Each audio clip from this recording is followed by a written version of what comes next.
Dear President Martens, Prime Ministers, President of the political parties, delegates, Your Excellencies, ladies and gentlemen.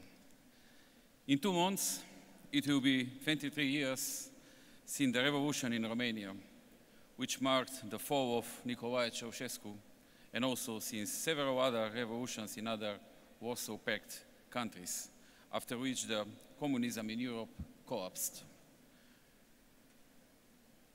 A driving force behind the radical steps the citizens undertook for rejecting totalitarian regime was the urge for a better and more dignified life, economic prosperity, freedom, democracy, justice, and human rights.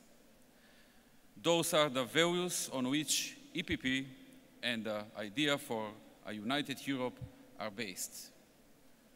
The aspiration to reach them has been helping those countries on their path to the EU membership. Those values pose a challenge for the existing EU member states as well, and it cannot be considered that their achievements has been fully completed. This is confirmed by the current European debt crisis that hit the citizens' economic standard, employment, and overall economic performances of the countries with full force, and in some places it caused serious problems in realizing of the human rights and democracy, as well as occurrence of xenophobia, nationalism, Euroscepticism, and encouraging of the civil society. Therefore, in many opinions, the slogan of the EPP conference, "The answer is more Europe," provides a precise description of the solution on how to deal with the contemporary challenges. A stronger and more united Europe is the answer to the problems encountered not only by the EU member states, but also in general by the countries that see themselves within the European family.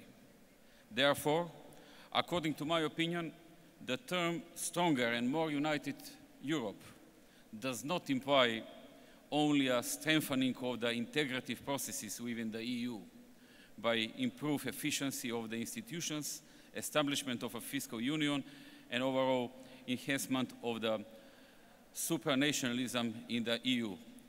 But it also means a contribution of the EU enlargement process as the most efficient means for promoting the European values.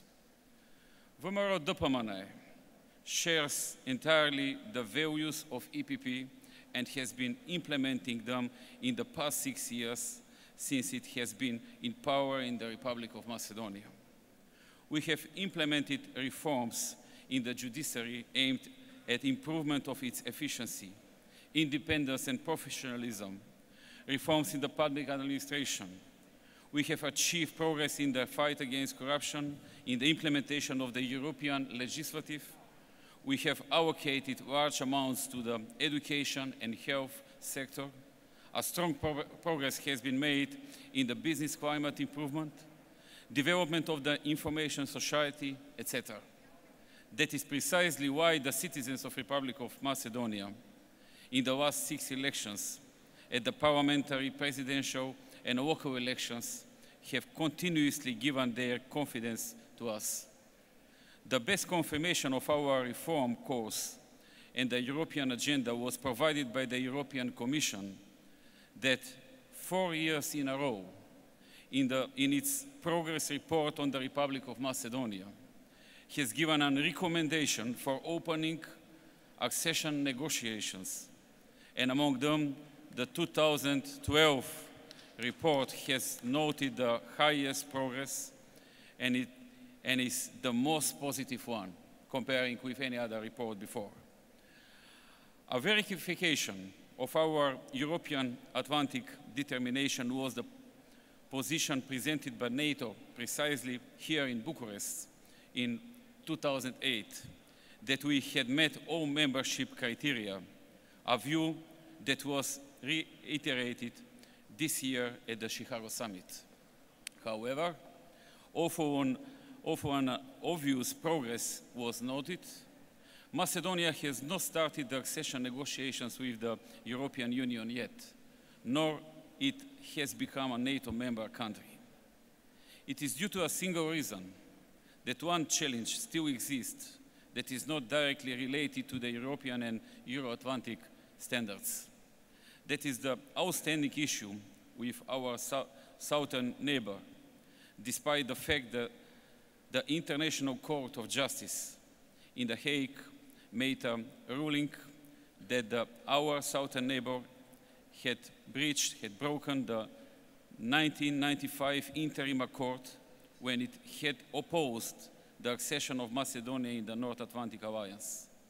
We are aware of this issue, and we have a very serious and responsible approach regarding its overcoming. As good neighbors, we should cooperate and respect each other. Look at the future by expressing, as thus far, complete readiness for mutual respect and adherence to all previously undertaken obligations, firmly guaranteeing each other's sovereignty and territorial integrity. We should work together on enabling progress, on the rule of law, both at home and abroad, on reducing the other's feelings of being under threat. We do have good will to continue the discussions about all open issues, including the most important one, the name issue. And we will continue to work further in such European spirit. Ladies and gentlemen, dignity, equality, justice, the values EPP stands for. It is necessary to defend them not only at the individual level, but also at a national level.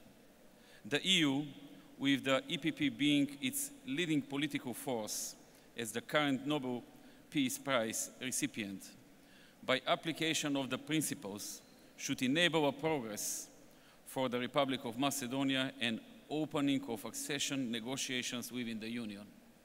In parallel, positive atmosphere and circumstances will be created, conducive to overcoming all outstanding issues that stand in the integrative way, including the most complex one.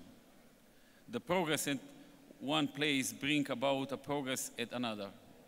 The government led by Vomero Dopomanae considers that the reasons that caused the difficulties may and must be overcome through a dialogue in the spirit of the cooperation and respect and mutual esteem and without any infringement. Ladies and gentlemen, the citizens of the Republic of Macedonia share the European ideals and see their future in the European Union. We do not want any special treatment. We want to have the same conditions under which the other countries join the European Union. In the recently adopted enlargement strategy of the European Commission, it is clearly stated that the bilateral issues should not hold up the accession process. I would say that the enlargement process can significantly help in solving the bilateral issues. The government will continue to work devotedly on the reforms, taking into account the remarks from the latest European Commission report and the obligations from the roadmap on the high-level accession dialogue with the European Union. Our commitment to maintaining and developing the good neighborly relations remains one of our priorities, and we expect from the neighbors the greatest support for the opening of the accession negotiations. At the end, allow me, on behalf of Vomero Dopomanae and personally, to wish the newly elected presidency a successful and fruitful work in the forthcoming period. Thank you for your attention, and God bless you. Thank you.